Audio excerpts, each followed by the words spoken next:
لبيك اللهم لبيك لبيك لا شريك لك لبيك।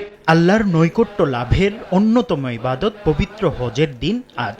লাব্বাইক ধ্বনিতে মুখরিত আরাফাতের ময়দান। নবীজির ভাষায় এই ময়দানে অবস্থানের নামই হজ। তাই এটি না করলে হজই আদায় হয় না। পৃথিবীর নানা প্রান্ত থেকে আগত লাখ লাখ মুসল্লির প্রত্যেক জনই আজ আরাফার ময়দানে অবস্থান করছেন। আরাফার দিন এমন এক ঐতিহাসিক দিন যেদিন হযরত আদম আলাইহিসসালাম ও হাওয়া আলাইহিসসালাম আরাফাতের ময়দানে পুনর্মিলিত হয়েছিলেন।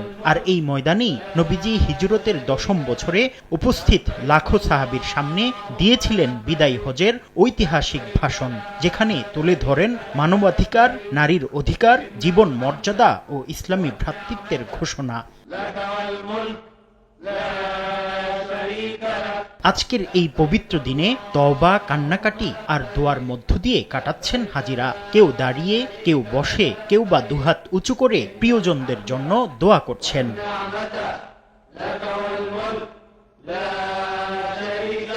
হাদিসে এসেছে, আরাফার দিন আল্লাহ তাআলা জাহান্নাম থেকে সবচেয়ে বেশি বান্দাদের মুক্তি দেন। নবীজিও আরাফার ময়দানে দাঁড়িয়ে দাঁড়িয়ে কান্না ভেজা চোখে আল্লাহর কাছে দোয়া করেছিলেন, উম্মতের জন্য মুক্তি কামনা করেছিলেন।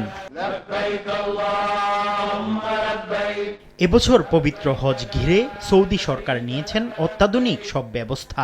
তীব্র গরম থেকে বাঁচতে কৃত্রিম বৃষ্টির পানি ছিটানো, পান করার জন্য মসজিদে নামিরার পাশে অসংখ্য কলের ব্যবস্থা ও নিরাপত্তা জোরদার সহ কৃত্রিম বুদ্ধিমত্তা ব্যবহার করা হয়েছে। বিশ্বের মানুষের কাছে শান্তির বার্তা পৌঁছে দিতে বাংলাসহ 35টি ভাষায় হজের খুতবার অনুবাদের ব্যবস্থাও করেছে সৌদি সরকার। সৌদি সরকার ইনশাআল্লাহ খুব ভালোভাবে ব্যবস্থাপনা করেছে।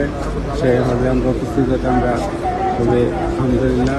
এবছর হজ ব্যবস্থাপনা অনেক ভালো এবং আমরা সকল হাজি আলহামদুলিল্লাহ খুব সুন্দরভাবে হজ করতে পারতেছি আলহামদুলিল্লাহ।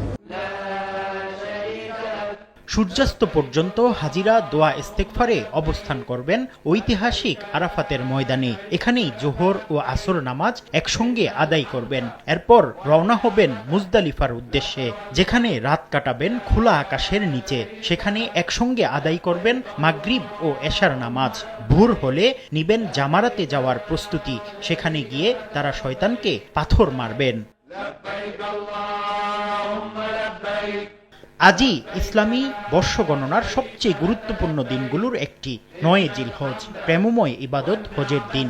এদিন হাজিরা আল্লাহর কাছে মন খুলে দোয়া করেন, হৃদয়ের সব আকুতি মিনতি জানিয়ে আল্লাহর কাছে ফরিয়াদ করেন। এদিন মসজিদে নামিরা থেকে হজের খুতবা দেয়া হয়। খুতবার পরই বিশ্ববাসীর কল্যাণ কামনা করে দোয়া করেন। এরপরই হাজিরা রওনা হন মুজদালিফার দিকে।